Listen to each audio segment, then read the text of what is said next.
Assalamualaikum warahmatullahi wabarakatuh. Saya Muizdatul Hasanah dan rekan saya M. Zinnun ingin mempresentasikan mengenai risiko likuiditas dan mitigasi risiko likuiditas. Selamat menyaksikan video dari kami. Yang pertama yakni pengertian risiko likuiditas.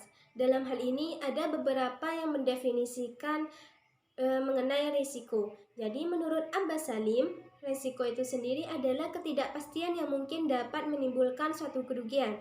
Menurut Griffin, risiko adalah ketidakpastian kejadian di masa depan tentang hasil yang diharapkan atau tidak diinginkan. Menurut Subekti, mendefinisikan risiko adalah sebagai kewajiban menanggung kerugian yang disebabkan oleh peristiwa yang terjadi di luar kesalahan salah satu pihak. Sedangkan yang terakhir menurut Profesor Dr. Somanu mengenai risiko adalah situasi yang timbul dari ketidakpastian dengan seluruh konsekuensi tidak menguntungkan yang mungkin terjadi. Jadi dapat disimpulkan bahwasanya resiko likuiditas merupakan resiko keuangan karena adanya suatu hal yang berkaitan dengan ketidakpastian likuiditas, di mana suatu perusahaan pastinya mengalami yang namanya kekurangan likuiditas yang mungkin disebabkan oleh turunnya peringkat kredit, pengeluaran kas yang tak terduga, atau peristiwa lainnya yang menyebabkan perusahaan tersebut tidak mendapatkan suatu pinjaman di waktu tertentu. Selanjutnya yakni perencanaan likuiditas. Perencanaan likuiditas ini bisa dikatakan sangat penting bagi suatu perusahaan yang menjalani suatu usaha ataupun bisnis. Jadi berapapun laba yang akan dihasilkan dari usaha tersebut, apabila kekurangan likuiditas, maka perusahaan tersebut tidak berjalan dengan normal dalam keuangannya. Oleh karena itu, salah satu perencanaan untuk dapat mengukur serta mengendalikan risiko ini ada dua. Yang pertama, analisis rasio likuiditas. Analisis rasio likuiditas ini menggunakan data likuiditas yang sudah berlalu. Jadi, suatu perusahaan di sini sangatlah penting memiliki suatu gambaran akan kondisi likuiditas untuk beberapa tahun ke depan, sehingga perusahaan dapat membuat suatu rencana akan pemenuhan likuiditas sebelumnya. Yang kedua, analisis gap likuiditas. Gap likuiditas ini akan memberikan gambaran mengenai likuiditas dana di masa yang akan datang dengan membandingkan komposisi aset serta liability dari waktu ke waktu. Maka dari itulah suatu perusahaan akan mengetahui apakah perusahaan tersebut mengalami mismatch maturity yang nantinya akan menyebabkan kesulitan likuiditas ataupun tidak. Jadi, jika semisalnya gap likuiditas di sini berada pada posisi yang besar, dapat mengakibatkan perusahaan ini lemah dalam memenuhi kebutuhan dari segi pendanaan yang nantinya tidak bisa mengeluarkan dana yang kecil, atau dengan kata lain mengeluarkan biaya yang besar.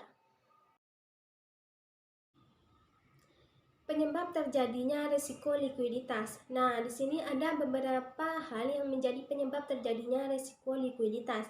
Yang pertama, utang perusahaan yang berada pada posisi extreme leverage, yang mana dapat diartikan bahwa utang perusahaan di sini sudah berada pada posisi yang membahayakan bagi perusahaan itu sendiri. Yang kedua, yakni jumlah uang dan berbagai tagihan yang datang pada saat jatuh tempo. Jadi tagihan itu bukanlah tagihan yang kecil, melainkan besar. Dan pula, utang perusahaan itu tidak hanya dalam satu perusahaan, melainkan meliputi beberapa perusahaan, seperti hutang di perbankan, leasing, mitra bisnis, dan lainnya. Yang selanjutnya yakni perusahaan telah membuat kesalahan dalam menentukan kebijakan strategi, sehingga hal demikian menyebabkan kerugian yang bersifat jangka pendek maupun jangka panjang. Yang selanjutnya, aset yang dimiliki oleh suatu perusahaan di sini tidak lagi mencukupi untuk bisa menstabilkan perusahaan. Artinya, perusahaan tersebut sudah terlalu banyak aset yang telah dijual, sehingga jika aset yang tersisa tersebut ingin dijual, maka hal demikian itu dapat mencukupi dalam menstabilkan perusahaan, namun berdampak pada perusahaan itu sendiri. Yang terakhir yakni penjualan dan keuntungan yang dihasilkan mengalami penurunan. Jadi antara penjualan dan keuntungan itu tidak stabil hasil yang nantinya akan diperoleh oleh suatu perusahaan, dan hal itu bersifat pada fluktuasi, di mana fluktuasi ini perusahaan harus merubah konsep sebelum terlambat. Karena jika semisalnya perusahaan itu terlambat merubah konsep dari strategi itu, maka perusahaan tersebut akan memperoleh profit secara fluktuatif. Jenis-jenis rasio likuiditas. Untuk rasio likuiditas itu dibagi menjadi dua. Yang pertama likuiditas endogen dan yang kedua likuiditas eksogen.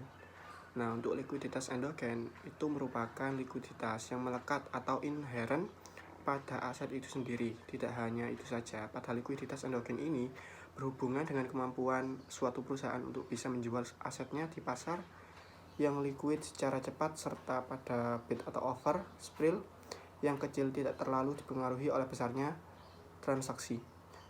Lalu likuiditas eksogen.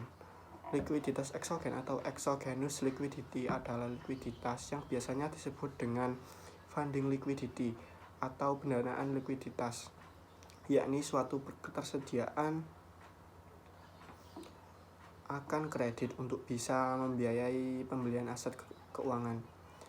Likuiditas eksogen ini berhubungan dengan apa yang diciptakan melalui struktur mengenai kewajiban perusahaan. Perusahaan tersebut dapat melihat mismatch pendanaan dengan menggunakan liquidity ladder. Mitigasi resiko likuiditas. Mitigasi sendiri menurut KBBI merupakan sebuah tindakan yang bertujuan untuk mengurangi dampak bencana. Jadi mitigasi sendiri itu merupakan tindakan pencegahan atau preventif untuk mengatasi resiko yang ada. Tahap pengukuran risiko likuiditas. Untuk tahapnya sendiri itu ada dua, yakni yang pertama pengumpulan data dari arus kas baik yang masuk maupun yang keluar. Lalu yang kedua yakni melihat besaran dana yang ditarik oleh nasabah baik menarik tunai maupun clearing. Lalu pengendalian risiko likuiditas. Nah, untuk pengendalian risiko likuiditas itu ada dua cara, yakni yang pertama itu bank sendiri itu melakukan diversifikasi sumber pendanaan untuk mendanai pembiayaan yang akan disalurkan kepada nasabah.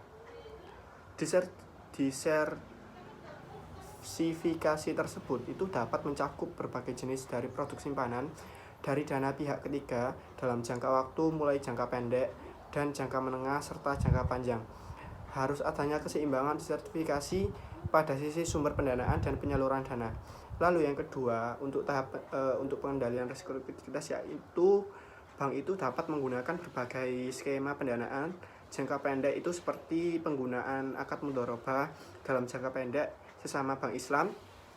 Selain dengan akad mudharabah juga dapat mencari sumber dana melalui akad jual beli murabahah.